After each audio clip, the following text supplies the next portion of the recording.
This week, Robert Clark, author of My Victorians, talks about making the leap from journalist to novelist and book writer. I thought I had no business writing a novel, really. I don't know anything about plotting or dialogue. But finally I decided, well, okay, I'll give it a shot. So I'll write a chapter at a time. I'll show each chapter as I write it to this friend of mine. And if he tells me to keep going, well, then maybe I'll keep going. And that's what happened. Welcome to Writers' Voices with Monica and Caroline. I'm your host, Monica Hadley. My co-host and mother, Caroline Kilborn, is not joining us today, but tune in next week and she'll be back. Our guest today is Robert Clark. Robert is the author of 5 books of nonfiction and 5 novels, most recently the nonfiction book Dark Water, Flood and Redemption in the City of Masterpieces. He lives in New York City, and the book that we're talking about today is My Victorians, Lost in the 19th Century. And this is a book from the University of Iowa Press. And those of you who have listened to us much or who are listening in Iowa City or in Fairfield know that we're based here in Iowa. So we're always happy to get authors from the University of Iowa Press. Welcome to Writers' Voices, Robert. Glad to be here. So let's talk a little bit about your writing history before we get into My Victorians. So have you been a writer all your life? I've been, on and off. I had a kind of ill-fated flirtation with art school when I first, when I was about 19 and discovered I didn't have any talent. And then I went back and became an English major as God intended. And graduated in that, went to graduate school for a few years, and that didn't quite work out. I don't think I had much of a calling to be a professor either.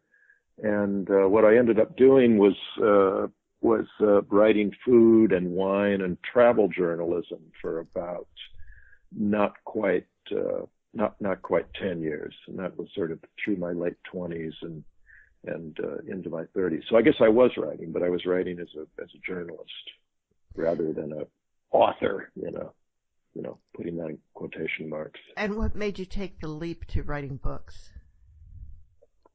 Well, I think partly because I'd sort of said everything that, I was tired of writing these short articles for magazines and newsletters and such about food. I guess I felt like maybe I had something more to say. And James Beard, who, along with Julia Child, were the 2 iconic food writers, of the 60s, 70s, 80s. James Beard had just died, and I got the idea, well, I could write a biography of him, and I could also, weave in a history of eating in America through the 20th century by telling his life story. So that was the first book I wrote. I mean, again, a more journalistic kind of thing. I never went back to food writing, but I kind of felt like I said everything I had to say about that subject. Then from there to novels, was that much of a stretch for you? It seemed like it at the beginning. The book I wrote after the James Beard book was called River of the West, and that was more of a history book, but it was an impressionistic history book. Each chapter had to do with a certain character who had migrated to or was working along the Columbia River in Washington and Oregon. And when I got to writing some of those personal histories, I kind of felt like I was navigating the consciousness and point of view of these people who started to become more like characters than historical figures for me. And when I finished that book, I really missed doing that kind of thing. It was as though I didn't want to say goodbye to these people. Historically, they had died or moved on to something else, but I kind of wanted to stay with them. And I think that gave me an impulse to create characters and shape their lives, from out of my own intentions and interests. So then I wrote my first novel. But yeah, I thought I had no business writing writing a novel, really. One of my friends kept urging me, why don't you write a novel? I said, I can't write a novel. I don't know anything about plotting or dialogue or all that. And, but finally I decided, well, okay, I'll give it a shot. And what I'll do is I'll write a chapter at a time, and I'll show each chapter as I write it to this friend of mine. And if he tells me to keep going, well, then maybe I'll keep going. And that's what happened. I gave him the first chapter, and he said, yeah, I'm interested, keep going. And, after that process happened over the course of 4 or 5 chapters, I decided, well, what the heck, I might as well finish writing this thing. And that's how I got into novel writing. It was not something I ever thought I would do. Really? But yeah. you've stuck with it, because you've written now 5 novels. Mm-hmm. Can you tell us a little bit about the novels? Yeah, the first one is called In the Deep Midwinter, and like most of my fiction, it's set in St. Paul, Minnesota, where I grew up. And I wouldn't say they're autobiographical, although they include aspects of people that were in my life, people I knew or family members. Anyway, that was set in the late 40s, early 50s in Minnesota, and it's kind of a family drama, probably a kind of family tragedy, if you will. I mean, I guess it was literary fiction, right? I guess you'd call it.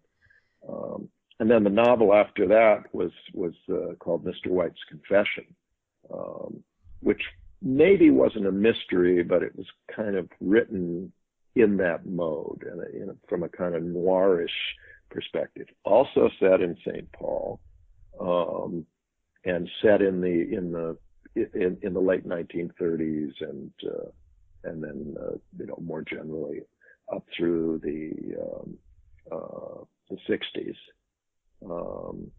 Then continuing in the sort of St. Paul trilogy, I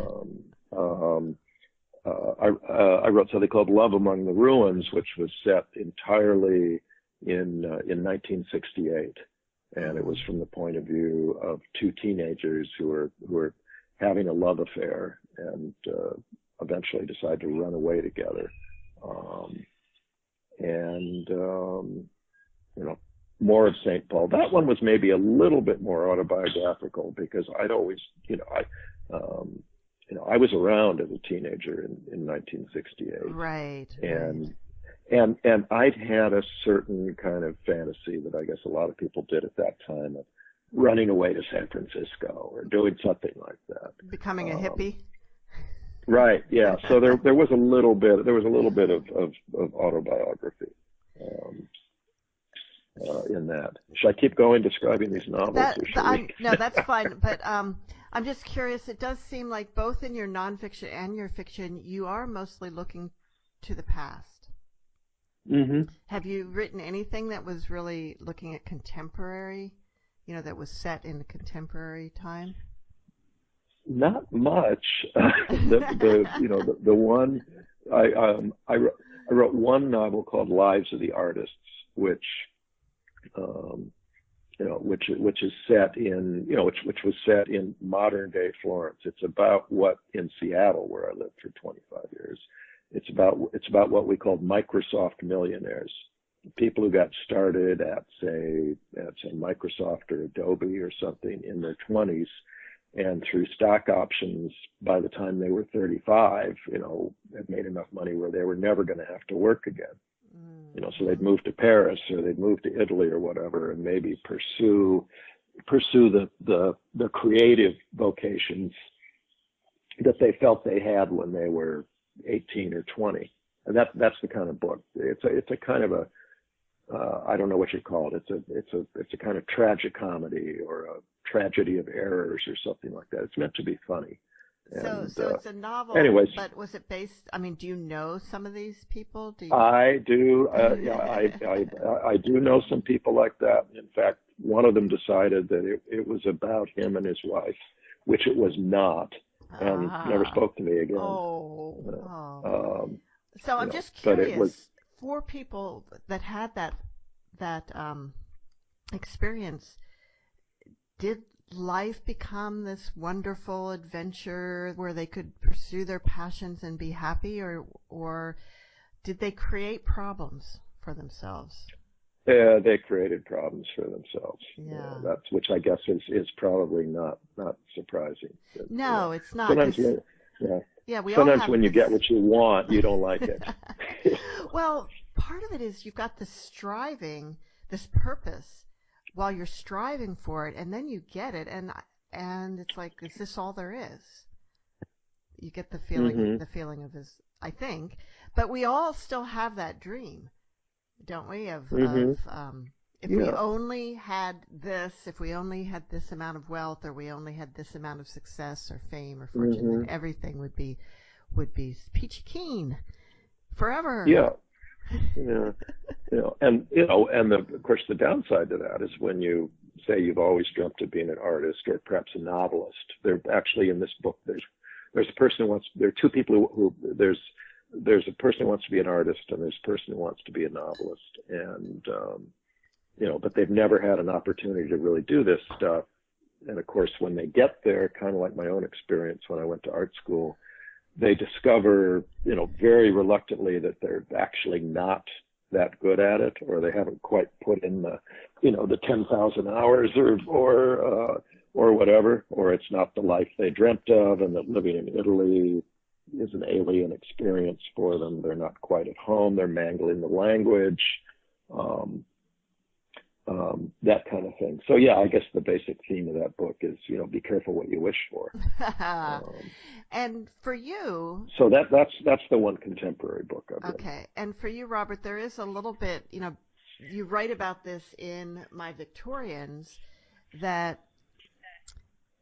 you have a little bit of that experience too, because of your actual financial situation that allowed you the freedom to write without having to be concerned about making a living, and how that impacted you, the positives and the negatives. And I found that very interesting. Yeah, I inherited some money, not enough money to be rich, but enough money to get by. So I could just, I teach, so I do earn part of my living doing that. But enough money so I could write books without having to work at Starbucks or, teach composition at a community college or something like that. So right. Yeah, that, and that's very much in the mix. And yeah, there are, that has ups and downs. Yeah, and the benefits seem obvious, but tell us a little bit about the drawbacks to that.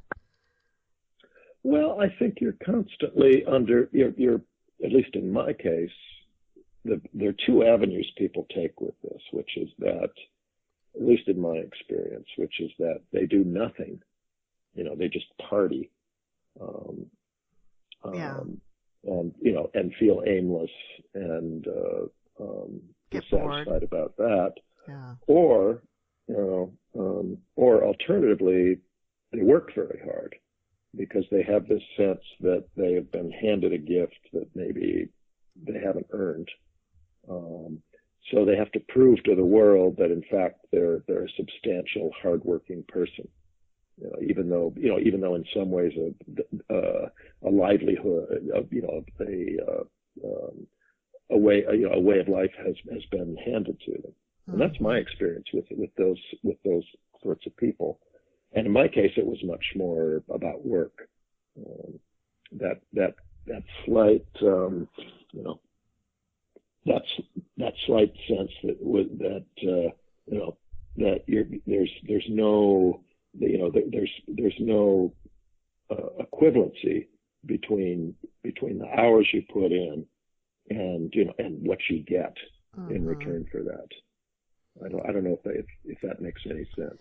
Yeah. Well, in our society, sometimes it seems like there's a reverse relationship between the value and effort of work and the reward for it.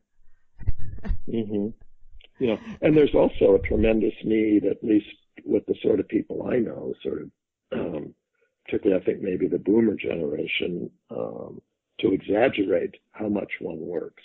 I always find that people are, definitely. are talking about how, oh, I put in 10 or 12 hours yesterday. And if you actually went to their office, you'd find out they weren't there. A sociologist friend of mine actually did that once.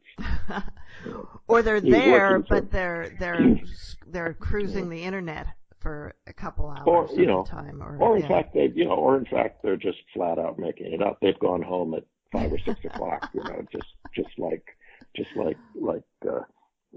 everybody has. So we tie up a lot of our worth, not our financial worth, but our psychological and social worth. Yeah, with that stuff. That is true, and our feeling of, do we deserve? Let's say we do make a lot of money, we feel like we have to make sure everyone knows how much we worked for that. Mm-hmm. How hard we worked it's the same. Yeah. It's the same way in which virtually any American, at least who's living above the poverty line, will claim to be middle class.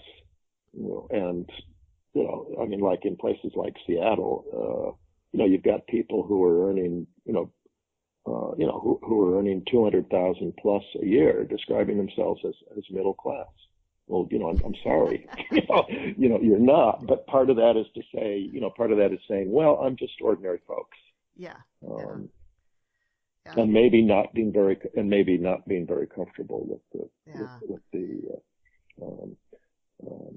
the amount of money they're earning. That whole subject comes up in My Victorians. Yes, it does. In the context of me writing about Dickens' last novel, or last complete novel, called Our Mutual Friend, which is pretty much entirely about money and greed and being a skinflint, or being extravagant, or being a wastrel. All those things, and money's a big thing in Victorian fiction. People are always waiting around for their great expectations, and they're going to inherit money. That's the proper way to have money, at least in the social world in Victorian novels. It's funny, it's almost the reverse of my situation or the 20th century. It's like, if you earn it by dirtying your hands, that's not as desirable.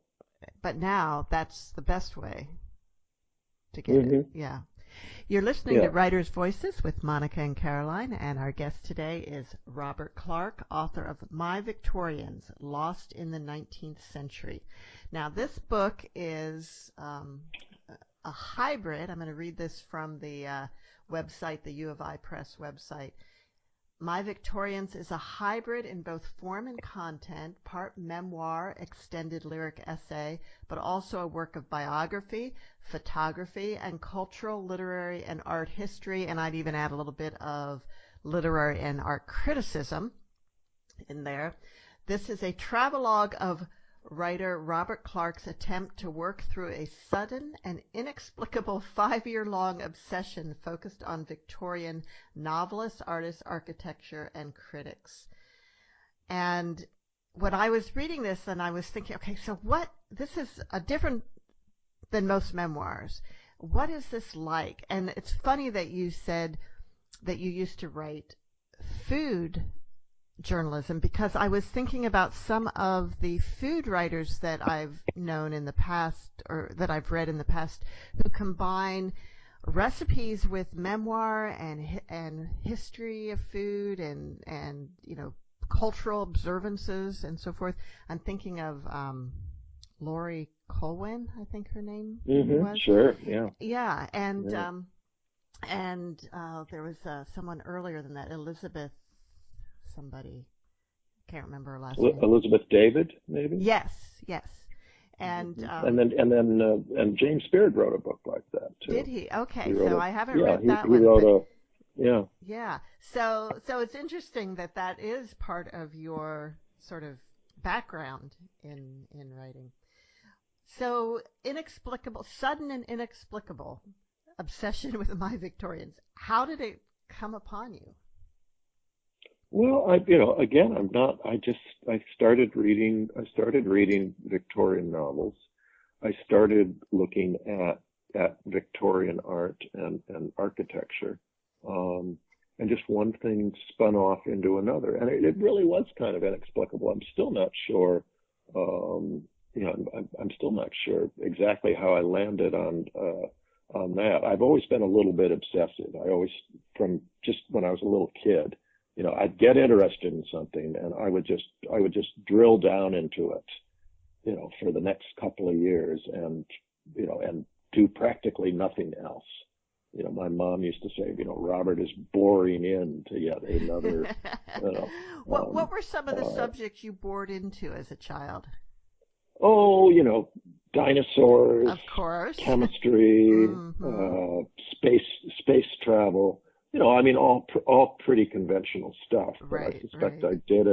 I suspect I did it with an intensity that most kids weren't doing. Photography was a big thing at one point, and religion. Um, Hmm. Learning about religion, and then later on, joining a religion. Whereas I'd been raised, you could say pretty much outside of any church. We were nominally Unitarians, but but I mean nominally. Right, Um, right. and I don't quite know. I don't quite know where that came from.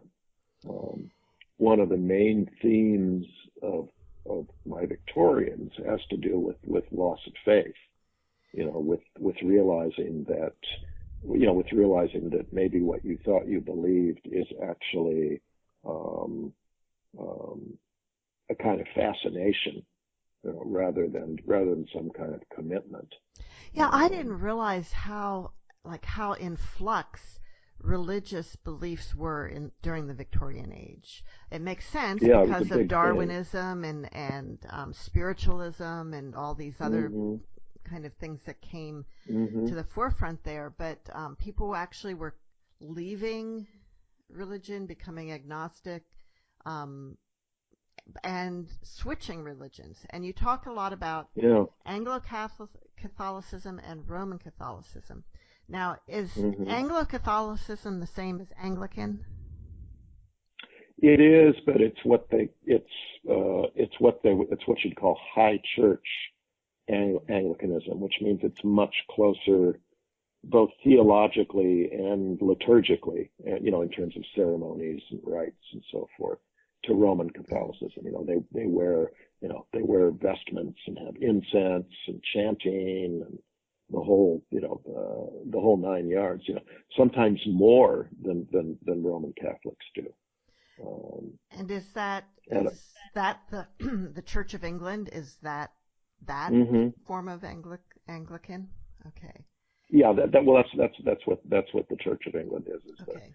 the Anglican Church, and it covers a whole gamut of of everything from very bare bones Bible based, preaching based religion, all the way up to incredibly elaborate ritualistic Wow. worship. So all under the And then and same organization, essentially, the hmm same yeah. hierarchy?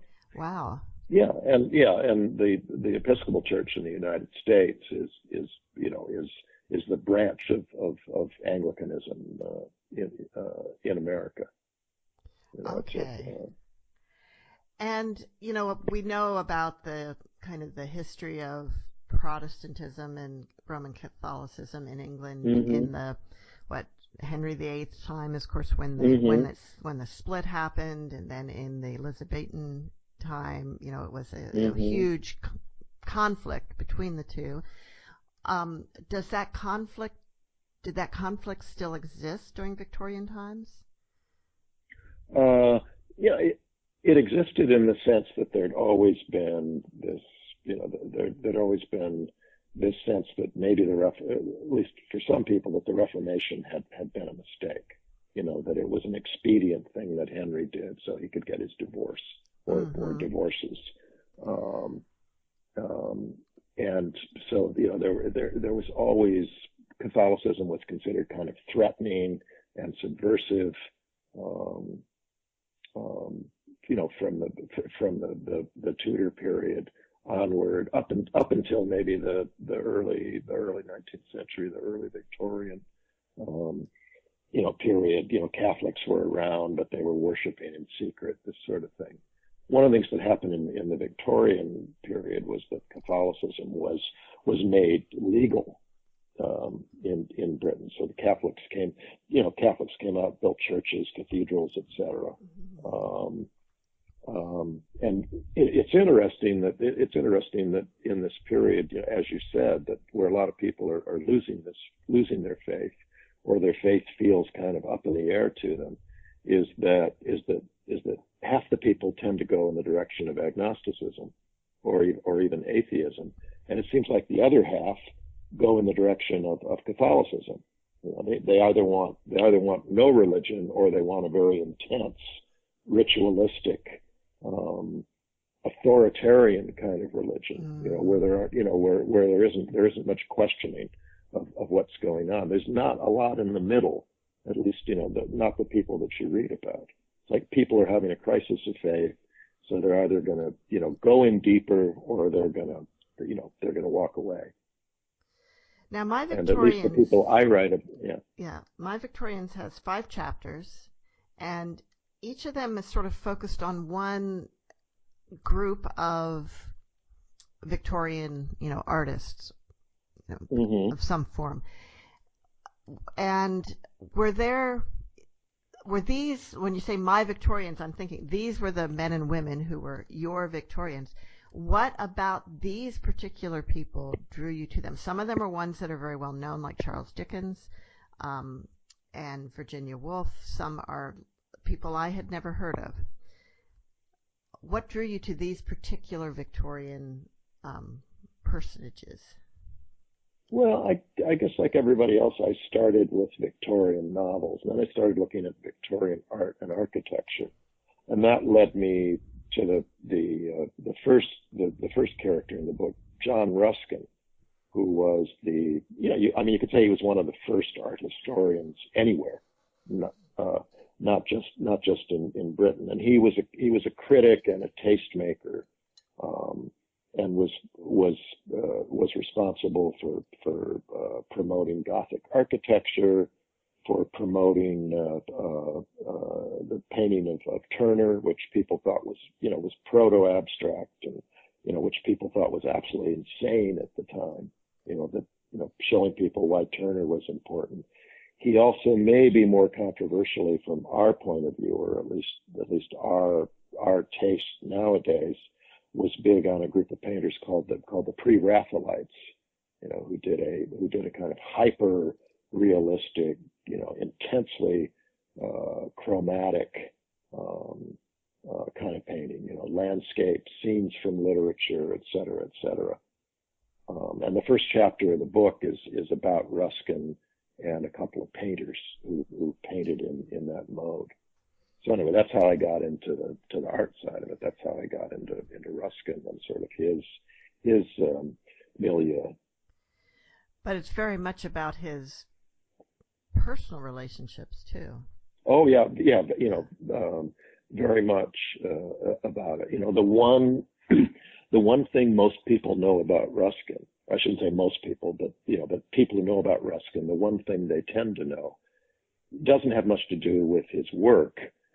It has to do with his unconsummated marriage to a woman named Effie. Unconsummated. They stayed together for a few years, and then the marriage was annulled.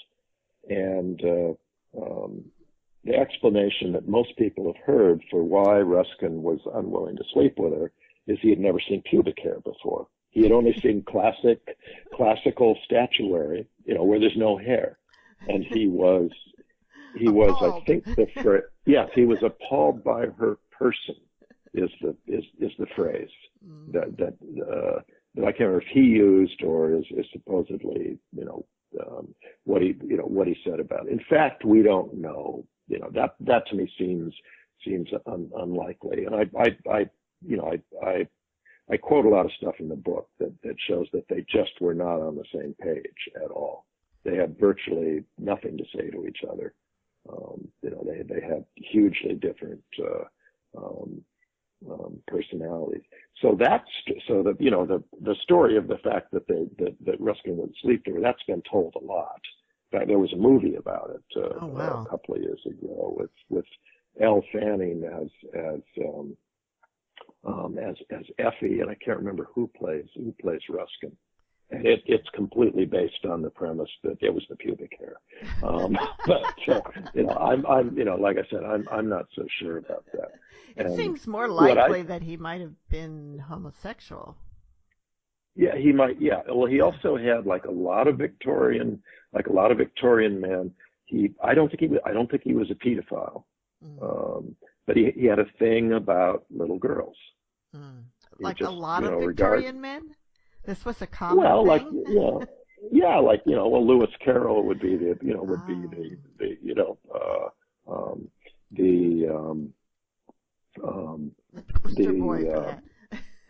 right, and then but there's also a poet I write about briefly named Coventry Patmore, who wrote the most popular poem of the Victorian period. It wasn't Tennyson, it was Coventry Patmore, and it was called The Angel in the House, which if you've done feminist studies, you might have heard about. It's written about his wife, who is an adult, but the whole thing is portraying her as a virginal, perfect, essentially little girl, I would argue. So it's a Victorian thing. We don't have much, we don't have much evidence that there was actually, any pedophilia at all with these guys, but it definitely is there. And I don't think it was thought of as terribly odd.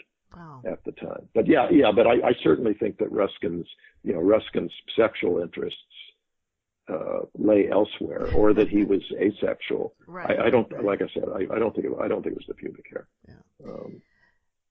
You're listening to Writers' Voices with Monica and Caroline. Our guest today is Robert Clark, author of My Victorians, Lost in the 19th Century.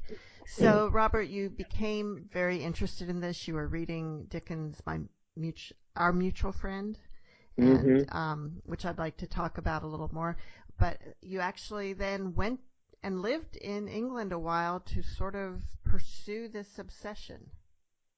Yeah, I went for a total of, I made 2 trips, one for 2 months and one for 3 months. And I should say I had spent a lot of time in England in the past. I had gone to graduate school there. So early on in my 20s, and early 30s, I had ended up living there for a total of, I guess, 7 years. So it's not like it was unfamiliar territory for me. But once I left graduate school, it's not like I particularly was an Anglophile or was going back there all the time. But I did have some background. And you made lists of all these different places you wanted to visit and photograph. That were places where these various people had lived or worked or set their novels. Or was there a method to that, to what which places you chose? Well, it was they tended to be they were people I admired or was interested in some way, and then there'd be a lot of research trying to find out where they lived, and this, for some reason, in itself was an obsession. It was what a friend of mine calls my literary stalking. I would go and find somebody's house and stand outside, and then I would go back and photograph it. But it was, for some reason, very important for me to be in the same space as these people were. Just as important as, say, reading their books or looking at their paintings or whatever else. It's like I was sort of, kind of tracking these people down and sort of, building this list of trophies or something like that. And all the while, you were writing for the book. Mm-hmm. Did you the whole time that this was going on, were you thinking, oh, there's a book in here, and Not initially, no. I mean, I thought I might write some essays, about it. In fact, I think I wrote an essay that didn't end up in the book about another of Dickens' novels. The name is escaping me right now.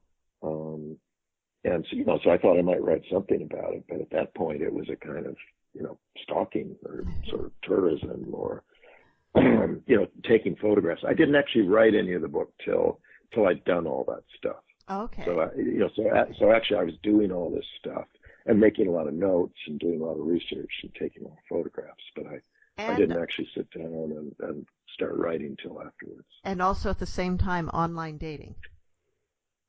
Yeah, and the book, among other things, is about, the one sort of contemporary aspect of it is the online dating thing. When I got over to England, I got on the Guardian dating website and went on a fair number of dates, and I'm afraid most of them ended up kind of comically or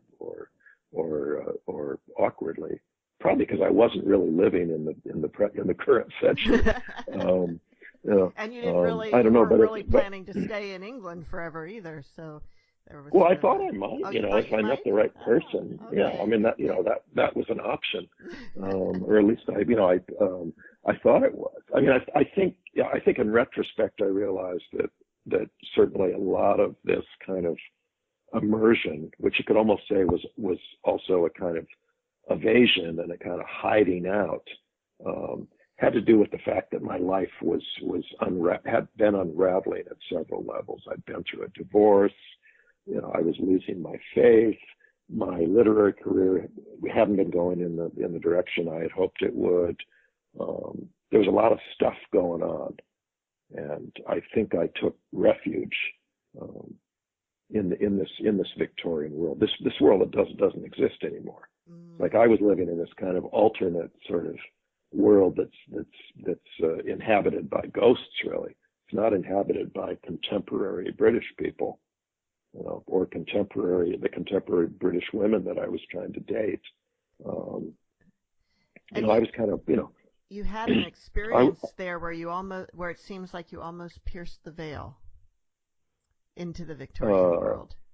I'd been reading about George Gissing, whose most famous book is called New Grub Street, and who just struggled with his literary career over his whole life and made bad choices about women as well. And somehow I related to all that.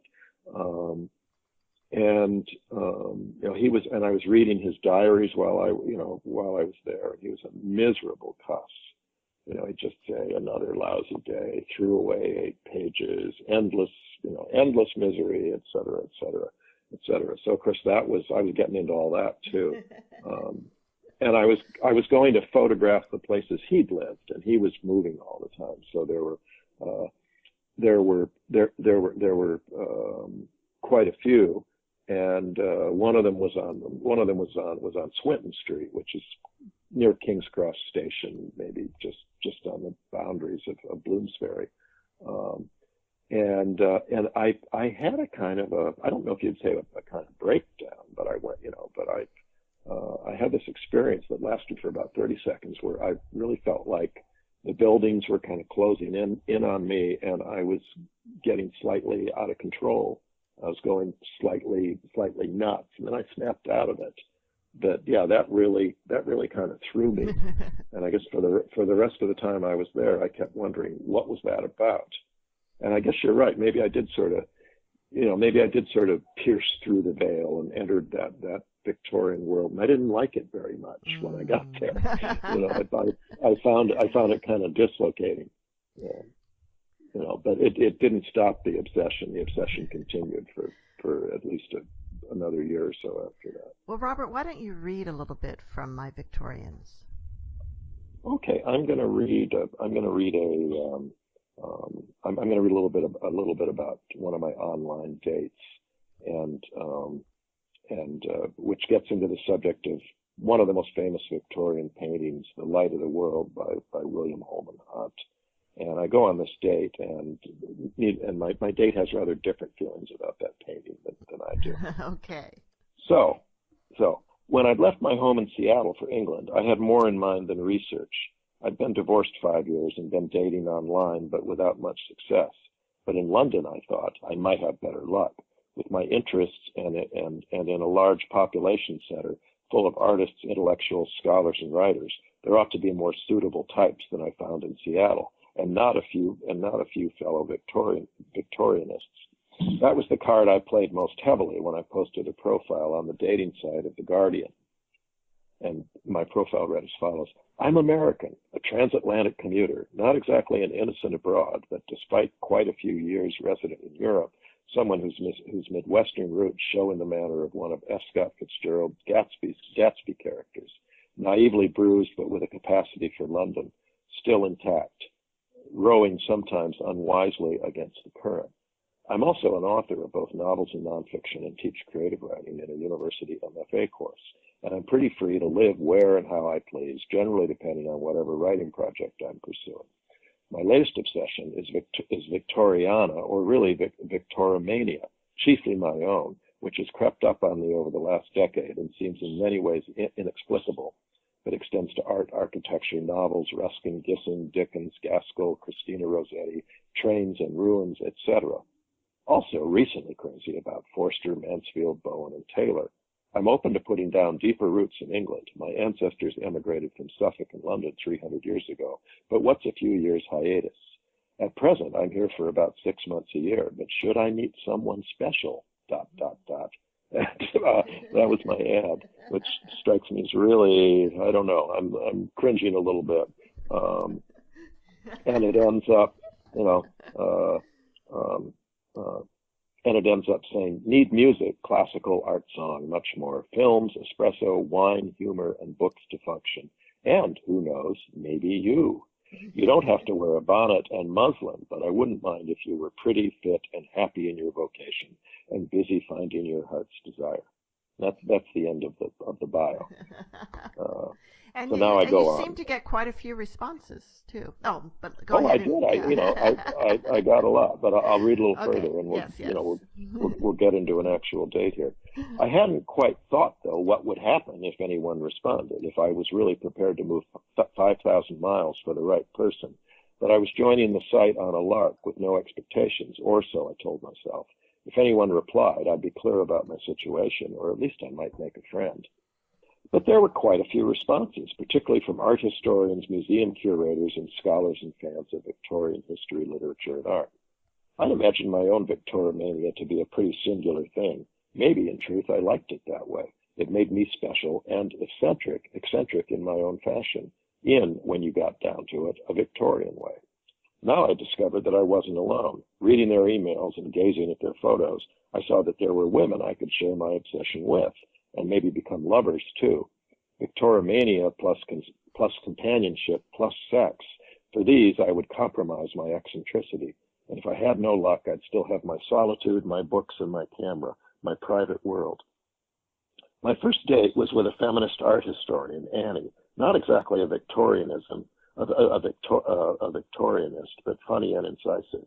We bantered and laughed a lot on our first 2 dates, though she was a bit incredulous when I mentioned that I taught writing at a church-affiliated university. She wondered what sort of nonsense I believed. Still more, how art and the creative process could be taught and flourish in such an environment. I hastened to explain that I wasn't one of them, that when I'd applied for the job, I'd suggested otherwise, played along, gone through the motions. In fact, on the job application and contract, I'd pretty much happily assented to the bulk of Christian dogma without much compunction, knowing that any number of adherents struggled with the same doubts. I didn't quite believe, but I didn't quite not believe, not enough to renounce it in a thoroughgoing way, except over dinner with an attractive woman. I let her construe whatever she wanted about my not being one of them. If she pressed me further, I'd tell myself and her I was being nuanced rather than evasive. Art, among other things, was surely about nuance.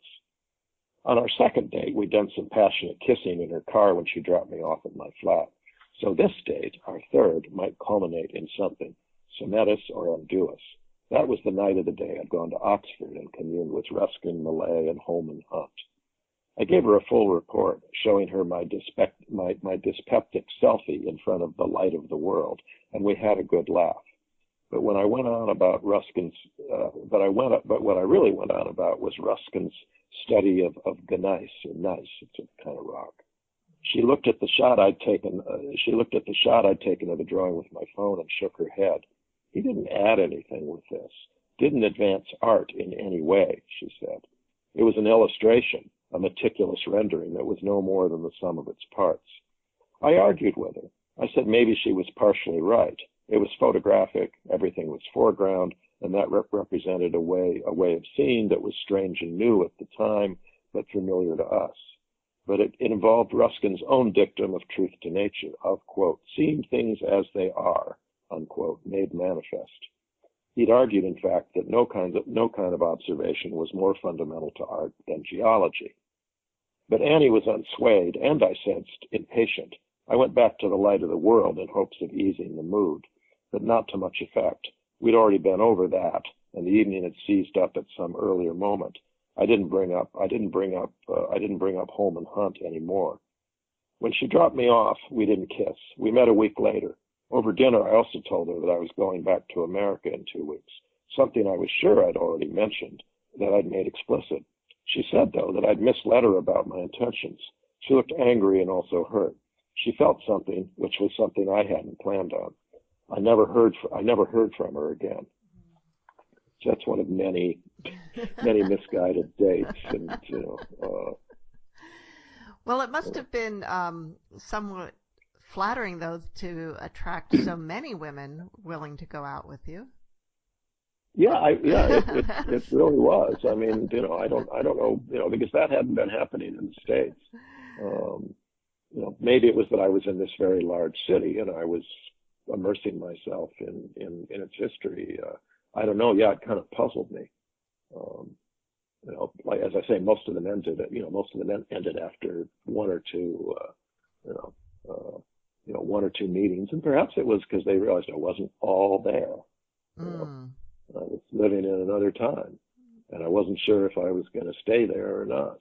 Right. I was neither here nor there, both chronologically and geographically. Now, this painting, The Light of the World, really, your feelings about that painting come up over and over again in this book. What is it about that painting that is so important to you in not necessarily a positive way? Well, I think it has to do with this whole question of why am I so obsessed with this period and with these sorts of artists and writers, because my personal reaction to it, as somebody who's studied some art history and, admires modern and postmodern and contemporary art, is that, oh my God, this is an awful painting. It's in these bright sort of candy colored tints. It seems deeply sentimental. The head's too small for the body. And it's just everything treacly, that people don't like about what they imagine is the Victorian world. On the other hand, it's the most popular painting of the Victorian era. And, it's certainly by ordinary people, but also by some pretty sophisticated people. So what am I supposed to make of that? I have all this admiration for people like John Ruskin, and yet this painting I just think is pretty awful. So I'm trying to put myself in the shoes of Victorian admirers of this painting and try to figure out, what they saw in it and why I can't see it. Because I'm doing pretty well with the other stuff. I'm doing pretty well with the novels and the architecture and some of the other artists, but this painting is the fly in the ointment. It's the thing that doesn't compute. Well, it's interesting because in the book you have a photograph of the painting, but it's a black and white photograph, and which is too bad. Yeah, and I'm like, well, that's not so bad. But now No, I just pulled it up online on my computer mm-hmm. when you said it had these, the colors, and I'm like, oh, I see what he means. Yeah, the colors of it are garish. Yeah, they are. And of course, it's interesting that all these artists, following Ruskin's dictum, are trying to render the world as it is, which also makes me wonder, did they really see things in Technicolor? Yeah. Maybe they did. Maybe perception changes along with everything else. Yeah. So, Robert, we talked a lot about, how you started writing nonfiction and then novels and so forth. Mm-hmm. Was your path to publication an easy one or a rocky one? To tell you the truth, it was fairly easy because I had been, I'd been working as a food writer at that, for 7-8 years, and I'd published in some pretty decent places, and I knew a lot of people. I had a very good network. So, I had some, I had some qualifications to write about food. And my first book was about food. It was about James Beard. So, so it wasn't really a hard sell. I had to produce an outline and a proposal and, and all that stuff that you always have to do when you're pitching a book to an editor. But, I didn't have to fight my way, through the door, because, I knew people and I had qualifications to do this. So, that wasn't so difficult. And, and the next book, the book I wrote after that, River of the West, which was another nonfiction book, again, I didn't have to, it was not on the subject that I had been writing about for all those years. But the James Beard book had done pretty well, at least critically, and it had won a few awards and stuff like that.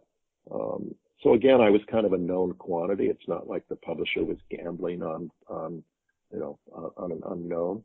The first novel I did have a lot of trouble selling. I think it went out to like maybe 20, 25 different publishing houses before somebody bought it. So that, that was more of a battle, to get that into print, which, in a way didn't surprise me because, I'd already been thinking like, what am I doing? Who am I to try to write a novel? So I wasn't necessarily surprised. And then again, when the novel came out, it did pretty well, at least critically. So the novels I wrote after that were not so difficult to publish. And I've always kind of alternated between I write a novel, I write a nonfiction book, I write another novel, and I write another nonfiction book. So. And your Mr. White's Confession, was that the second novel that you wrote? Yeah, that was the second novel. And that received an Edgar Award for best. Yeah, which novel. really surprised me. Which really surprised me because I didn't really think of it as a mystery when I was writing it. I thought of it as literary fiction that had some pastiches of mystery and film noir and stuff in it. And yeah, and that book, won some awards and got good reviews, and it also sold. It's really the only book of mine that ever really sold much. So, which also gave me which also gave me more freedom to just write.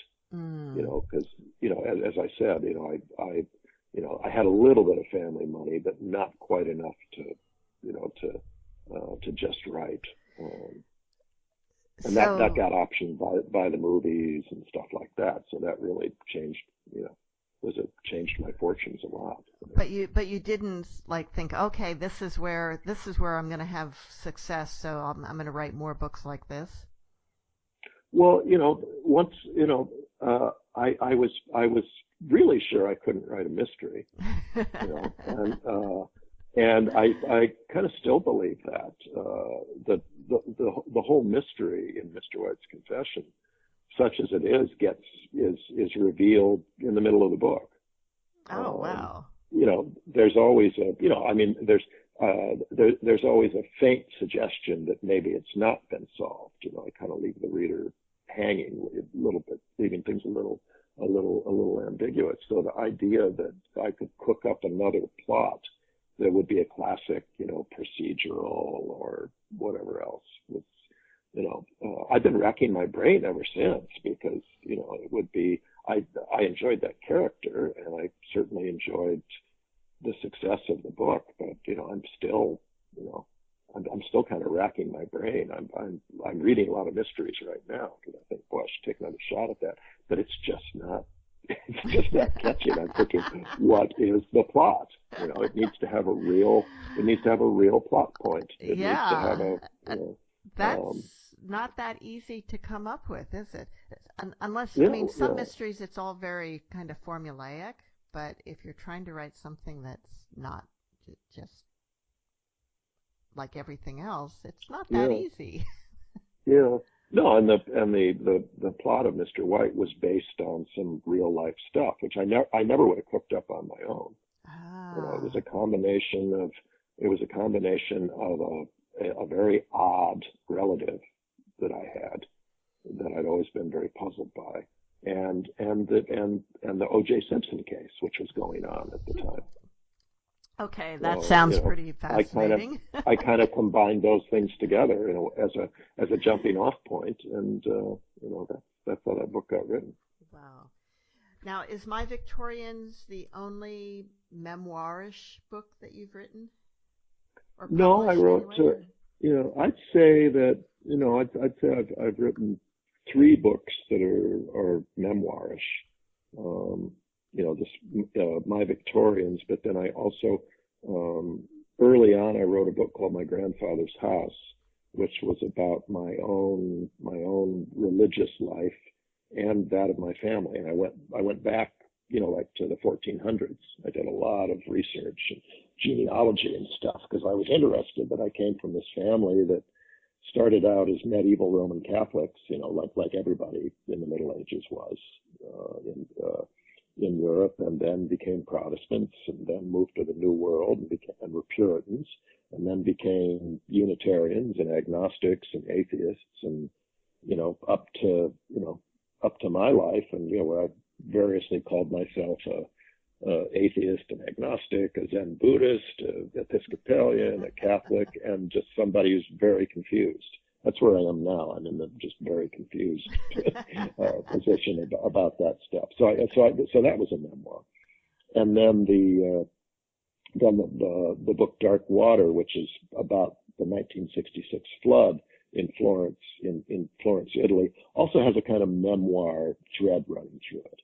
I mean, I'm reporting the history, but I'm also talking about how I'm writing the book, and, you know, how I'm getting into the subject, and how I'm meeting people, and things, and, you know, how I'm slaughtering the Italian language and things like that. And what I ate in Florence, all the good food. Well, we're out of time, and I want to thank you for being here with us, Robert. And, well, it's been an absolute pleasure. Yeah. And I was looking for a quote by Dickens to finish out, because we always end with a quote on Writer's Voices. Usually my mom comes up with it, but she's not here today. So here is a Charles Dickens quote about writing.